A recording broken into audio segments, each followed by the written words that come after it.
ఆంధ్రప్రదేశ్ మాజీ ముఖ్యమంత్రి వైఎస్ఆర్సీపీ పార్టీ అధినేత జగన్మోహన్ రెడ్డి గారి ధైర్యం గురించి ప్రత్యేకంగా చెప్పాల్సిన అవసరం లేదు. జగన్మోహన్ రెడ్డి గారు ఏదైనా ముక్కుసూటిగానే ప్రవర్తిస్తుంటారు. తప్పు చేస్తే వెనకడుగు వేసే రకమే తప్ప దాన్ని కవర్ చేసుకునేందుకు అబద్ధాన్ని నిజం చేసే కార్యక్రమానికి శ్రీకారం చుట్టే మనిషిగా దానికి తగ్గ సాక్ష్యాలు గతంలో ఎప్పుడూ లేవు, కనబడడం కూడా లేదు. ఇక తాజాగా జగన్మోహన్ రెడ్డి గారు కేంద్రం పెద్దలతో కూడా సంబంధాలు కొనసాగుతున్నాయి, మంచిగానే ఉంటారు, ఎప్పుడు కూడా వాళ్ళని ప్రశ్నించరు, ఎప్పుడు కూడా అన్యాయం జరుగుతున్నా మౌనంగానే ఉంటారు అంటూ కూటమి వాళ్ళు గతం నుంచి కూడా ఆరోపిస్తుంటారు. కానీ ఎప్పుడు కూడా జగన్మోహన్ రెడ్డి గారు ఏదైనా కుండబద్దలు కొట్టే రకమే తప్ప మామూలుగా ఉండదు. తన ధైర్యం ఎప్పుడు కూడా పర్ఫెక్ట్గానే ప్రదర్శించారు తప్ప ఎప్పుడు కూడా తన వెనకడుగు వేసినట్టుగా కూడా భయపడ్డట్టుగా ఎక్కడ కనిపించడు. గతంలో తాను ముఖ్యమంత్రిగా ఉన్నప్పుడు వైఎస్ఆర్సీపీ పార్టీ అధికారంలో ఉన్నప్పుడు మోదీ దేశ ప్రధాని హోదాలో మోదీ గారు విశాఖపట్నం పర్యటనలో భాగంగా స్పీచ్లో భాగంగా జగన్మోహన్ రెడ్డి గారు ఆ రోజే కుండబద్దలు కొట్టారు. మాకు మీతో సంబంధం ఏం లేదు సార్, మీరంటే మాకు వ్యక్తిగతంగా ఇష్టం తప్ప మరొకటి కాదు, కానీ రాజకీయంగా మాత్రం మా ప్రజల రక్షణ, ప్రజల మేలు, ప్రజలకు ఉపయోగపడే అంశాలు మాత్రమే మేము ఫోకస్ చేయగలుగుతాం, అంతకుమించి మేము ఇంకో అడుగు వేయలేము, పొత్తులకు పోము, పొత్తులకు పెట్టుకోలేము, పొత్తులకు ఏదున్నా మేము సింగిల్గానే పోతాం, సింగిల్గానే చూసుకుంటాం, ప్రజలకు మనసులు, ప్రజలకు కావాల్సిన మేలు గురించి, రాష్ట్రం మేలు గురించి తప్ప మాకు ఇంకోటి లేదు, వేరే ఎజెండా కూడా ఏమీ లేదు సార్ అంటూ కుండబద్దలు కొట్టారు. ఆ రోజు దేశం మొత్తం చప్పట్లు కొట్టింది. ఏం మనిషిరా బాబు ఈ జగన్, మోదీని పక్కన కూర్చోబెట్టుకొని రాజకీయం మాట్లాడేశారు. వాస్తవంగా రాజకీయం అంటే అక్కడ ఉన్నట్టే చెప్పేశాడు. మేము ఏదో పొత్తులో పోవాలనో మీ మంచి కోసమో మిమ్మల్ని మోసం చేసే రకం కాదు, అలాగని ఆంధ్రప్రదేశ్ రాష్ట్ర ప్రజలు తాకట్టు పెడుతున్నా, ఆంధ్రప్రదేశ్ రాష్ట్రానికి అన్యాయం జరుగుతున్నా ఊరుకోబోము, దాని తగ్గట్టే దానికి ఉంటుంది, మీకు మర్యాద మీకే ఉంటుంది సార్, దానికి దీనికి లింక్ లేదంటూ కూడా మాట్లాడారు. ఇక ఇప్పుడు డీలిమిటేషన్కి సంబంధించి చర్చ జరుగుతున్న నేపథ్యంలో జగన్మోహన్ రెడ్డి గారు మోదీకి గతంలో రాసిన లేఖ ఇప్పుడు టెక్నికల్గా అద్దురిపోయేలా కనబడుతుంది. ఇది చాలా గొప్ప విషయం కూడా.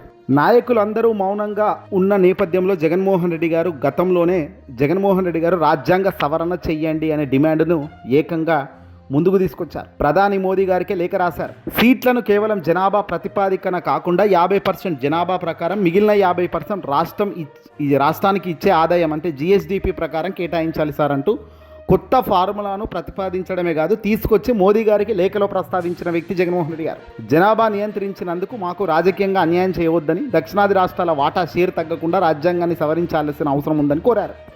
రాజ్యాంగ సవరణ ఖచ్చితమైన అవసరము, అది చేసి మీరు ఈ ముందుకు పోండి, మహిళల రిజర్వేషన్లు కానీ ఈ సీట్లకు సంబంధించిన ప్రతిపాదనకు మొత్తం కూడా ముందుకు తీసుకెళ్ళండి, లేదంటే దక్షిణాది రాష్ట్రాలకు సంబంధించిన అన్యాయం జరగకుండా చూసుకోవాల్సిన అవసరం మీకు ఉందంటూ ఆయన గట్టిగానే లేఖ రాశారు. చంద్రబాబు ఆ పని చేయలేకపోయారు కదా, మరి దక్షిణాది ఏ రాష్ట్రాల్లో ముఖ్యమంత్రి మాజీలు కూడా ఆ పని చేయలేకపోయారు కదా. చంద్రబాబు అయితే కొత్తగా జనాభాను ఈయన పెంచే ప్రయత్నం చేస్తున్నారు. ఎందుకంటే మోదీని అడిగే సాహసం చేయకపోగా దేశంలో ఉన్న రాష్ట్ర ప్రజలారా మీరు 2 కాదు 3 4 కనండి అంటూ ప్రకటనలు చేయడము ప్రారంభించారు. కానీ జగన్మోహన్ రెడ్డి గారు అలా చేయలేదు కదా. ధైర్యంగా ఉన్నట్టు ఉత్తరాది రాష్ట్రాలకు రాజకీయ బలం పెరిగి దక్షిణాది రాష్ట్రాలకు నిర్ణయాధికారం కోల్పోయే అవకాశం ఉంది కాబట్టి అక్కడ ఆయన కుండబద్దలు కొట్టుతూ తన లాజిక్ను, తన ఫార్ములాను నేరుగా మోదీ గారికి లేఖ రాసేశారు. ఇది కేంద్ర హోంశాఖ మంత్రి అమిత్ షా గారు ఏ రాష్ట్రానికి సీట్లు తగ్గవు, అందరికీ నేను సమాధానంగా ఉంటాయి, అందరు సమానంగా పెరుగుతారను. కానీ జగన్ తన లేఖలో ఒక చిక్కుముడిని విప్పారు. అదేంటో తెలుసా? ఆర్టికల్ 81(2)A మన రాజ్యాంగం ప్రకారం ఒక రాష్ట్రానికి ఇచ్చే సీట్ల సంఖ్య ఆ రాష్ట్ర జనాభాకు అనుగుణంగా ఉండాలి, జనాభా ప్రతిపాదికన మాత్రమే సీట్లు ఇవ్వాలి అని రాజ్యాంగం చెబుతున్నప్పుడు అమిత్ షా గారు అందరికీ సమానంగా చెబుతామని ఎలా చెబుతారు, ఇది రాజ్యాంగ విరుద్ధం అవుతుంది కదా అని ఆయన ప్రశ్నించారు. ఆ రోజు జగన్మోహన్ రెడ్డి గారు ప్రశ్నల వర్షం కురిపించారు. అమిత్ షా ఇచ్చిన హామీ నెరవేరాలంటే ముందుగా రాజ్యాంగాన్ని సెట్ చేయాలి, సవరించాలి, ప్రస్తుతం ఉన్న సీట్ల వాటా ప్రపోర్షనల్ షేర్ ఏ రాష్ట్రానికి తగ్గకుండా ఉండేలా ప్రత్యేక నిబంధన చేర్చాలి. అలా చేర్చిన తర్వాత ఇది ముందుకు తీసుకుపోవాలి. ఇంకా ఇదంతా కాదు, అమిత్ షా గారు ఇంకో మాట ఏమంటున్నారంటే అసలు ఇదంతా కాదు, 2029 తర్వాతే ఇది ఇంప్లిమెంట్ అవుతుంది, ఇప్పట్లో ఇంప్లిమెంట్ కాదు అంటూ కూడా ఆయన చెప్పుకొస్తున్నారు.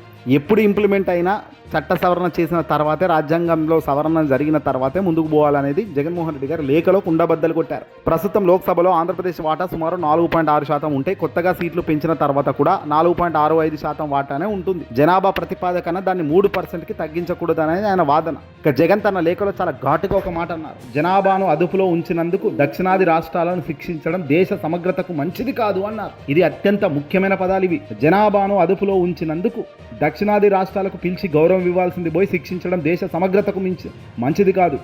ఉత్తరాది రాష్ట్రాలు జనాభాను పెంచుకుంటూ పోతే వారికి ఎక్కువ సీట్లు ఇచ్చి బాధ్యతగా వ్యవహరించడం, దక్షిణాది రాష్ట్రాలకు సీట్లు తగ్గించడం వల్ల ప్రజల తీవ్ర అసంతృప్తికి నెలకొనడం, ఇది చాలా దారుణం ఇది అనేది చెప్పిన మాట. చంద్రబాబు మాదిరిగా ఎన్డీఏలో కీలక భాగస్వామిగా ఉన్న చంద్రబాబు నాయుడు గారు ఏ రోజు మోదీ గారిని ఈ మాదిరిగా ప్రశ్నించినాడా? ఢిల్లీ స్థాయిలో గట్టిగా లేఖ రాసి ప్రశ్నల వర్షం కురిపించినాడా అంటే లేదు. మోదీ గారు అలా చేయకండి అని చంద్రబాబు చెప్పి ఉంటే, చంద్రబాబు కీలక భాగస్వామిగా ఉండి ఉన్నారు కాబట్టి అడుగులు వేయగలిగితే ఇంకా బాగుండు. కానీ చంద్రబాబు అప్పని చేయకపోగా తన రాజకీయ సారథ్యం కోసం, తన రాజకీయ అవసరం కోసం అడుగులు వేస్తూ ముందుకు పోతున్నారు. తీరు చూస్తుంటే నిజంగా దారుణం. తాజాగా మహిళా రిజర్వేషన్ బిల్లుకు మద్దతు ఇస్తూనే డీలిమిటేషన్ విషయంలో మాకు హామీ ఇస్తేనే పార్లమెంట్లో సహకరిస్తామని జగన్ పార్టీ కండిషన్ కూడా పెట్టింది. ఇది జగన్మోహన్ రెడ్డి గారు కొట్టిన అసలైన దెబ్బ. తాజాగా ఏప్రిల్ నెలలో, ఈ మధ్యకాలంలో మహిళా రిజర్వేషన్ల బిల్లుకు మద్దతు ఇస్తూనే డీలిమిటేషన్ విషయంలో మాకు హామీ ఇస్తేనే పార్లమెంట్లో సహకరిస్తామని జగన్ పార్టీ ఒక కండిషన్ పెట్టింది. జగన్ రాసిన లేఖ కేవలం ఒక విన్నపం కాదు, అది కేంద్రానికి ఒక లీగల్ రిమైండర్గా పనిచేస్తుంది. మీరు నోటి మాటతో హామీలు ఇవ్వడం కాదు, చట్టసభల్లో రాజ్యాంగాన్ని మార్చి మాకు రక్షణ కల్పించండి అని గట్టిగా నిలదీస్తున్నారు. మరి జగన్మోహన్ రెడ్డి గారిని ఆ ధైర్యాన్ని మెచ్చుకోవద్దా? ఇది కాదా ధైర్యం అంటే? ఇలా ధైర్యంగా ఎవడైనా ఎప్పుడైనా అడిగినాడా? జగన్మోహన్ రెడ్డి గారు చూపిన ఈ ధైర్యం, జగన్మోహన్ రెడ్డి గారు ధైర్యంగా చేసిన ఈ వ్యాఖ్యలు ఇప్పుడు దేశ చరిత్రలోనే సంచలనమవుతున్నాయి. ఎప్పుడు కూడా వైఎస్ఆర్సీపీ పార్టీ వెనకడుగు వేయదు. రాష్ట్ర ప్రజలకు రాష్ట్రాన్ని అవమానిస్తూ, రాష్ట్రానికి కిందికి తీరుస్తూ ఎటు పడితే అటు పోతామంటే ఎప్పుడు కూడా ఊరుకునే పరిస్థితి ఉండదు. ఏదేమైనప్పటికీ కూడా తాజా పరిణామాలతో ఒక్కసారిగా అంతా కూడా షాకింగ్ పరిణామంగా తెలుస్తుంది. ఢిల్లీ వేదికగా ప్రకంపనలు సృష్టించిన జగన్మోహన్ రెడ్డి గారి వద్దకు దక్షిణాది రాష్ట్రాలంతా కూడా చేకూరుతున్నాయి. ఏదేమైనప్పటికీ కూడా కూటమి కీలక భాగస్వామిలో ఉన్నప్పటికీ ఎప్పుడు కూడా చంద్రబాబు ఏది చెబితే అది తన రాజకీయ అవసరాల కోసమే తను అడుగులు వేస్తాడు తప్ప తనకు ఇంకోటి తెలియదని, తన అధికారం కోసం కేంద్రం ఏం చెబితే దాన్ని తల ఊపుతున్నారు అంటూ కాంగ్రెస్ పార్టీకి సంబంధించిన వాళ్ళు కూడా పెద్ద స్థాయిలో ఇప్పుడు విమర్శలు గుప్పిస్తున్నారు చంద్రబాబు నాయుడు గారిపై. వైఎస్ షర్మిల కూడా దీనిపై చాలా ఘాటుగానే చంద్రబాబుపై విరుచుకుపడ్డారు. మీకు రాజకీయం ఉంటే సరిపోతుందా, విలువలు అవసరం లేదా అంటూ కూడా మీరు ఇచ్చిపోయారు. కాంగ్రెస్ పార్టీ దీన్ని చాలా తీవ్రంగా ఎండగడుతూ, చాలా తీవ్రంగా తప్పుపడుతూ చేస్తున్న వ్యాఖ్యలు మనం చూస్తున్నాం. ఏదేమైనప్పటికీ కూడా రాబోయే కాలంలో ఇది 2029 లోపు ఎన్నికల్లో కాదు, 2029 తర్వాత ఎన్నికల్లో మాత్రమే దీన్ని ఇంప్లైట్ చేస్తామంటూ కూడా చెబుతూ వస్తున్నారు. మరి చూడాల్సిన అవసరం ఉంది. దీనిపై ఇంకా ఏమైనా అటు ఇటు అవుతుందా, లేదంటే దక్షిణాది రాష్ట్రాలు అందరూ కూడా కలిసి ఏకంగా సుప్రీంకోర్టు ధర్మాసనాన్ని ఆశ్రయించి మళ్ళీ దీనికి ఏమైనా న్యూ ట్విస్ట్ ఇచ్చే కార్యక్రమాలకు కూడా ముందుకు పోతారా అనేది కూడా చూడాల్సిన అవసరం ఉంది. ఏదేమైనా ఈ వీడియోని అసలు లైక్ కొట్టి తప్పక షేర్ అయితే చేసేయండి.